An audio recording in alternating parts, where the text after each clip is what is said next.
Sa pagpapatuloy ng tagumpay ng atletang Pilipino, binigyan ng parangal ang mga kabataang atletang nag-uwi ng 24 medals mula sa Asian Youth Games na ginanap sa Bahrain.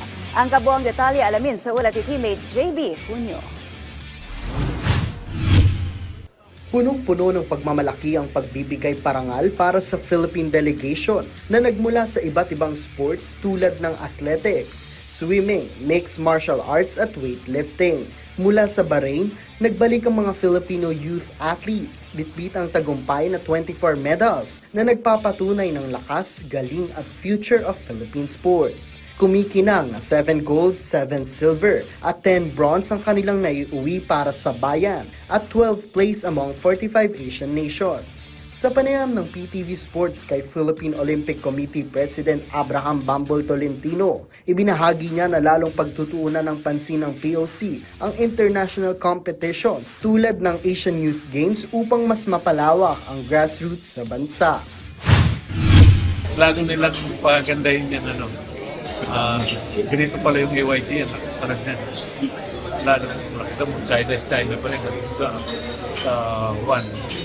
Tapos nalaw na ng IOC to have AYT every 2 years after 2029.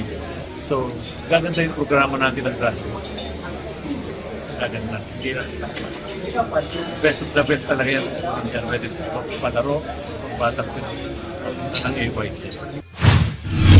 Sa ilalim ng Philippine Olympic Committee, Philippine Sports Commission at National Sports Associations, buong disiplina at pagpupursige ang ipinakita ng mga atleta sa kanilang kompetisyon. Patunay na handa na silang makipagsabayan sa mas malaking international stage. Hindi lamang bilang bunga ng talento ang tagumpay na ito, kundi ng sakripisyo at suporta ng mga coach, magulang at national sport agencies na gabay sa kanilang paglakas. Kaya naman inanunsyo ni Philippine Sports Commission Chairperson Patrick Pato Gregorio ang cash incentives na makukuha ng bawat medalist. 500,000 para sa gold medalist, 300,000 naman para sa silver medalist at 100,000 para sa bronze medalist.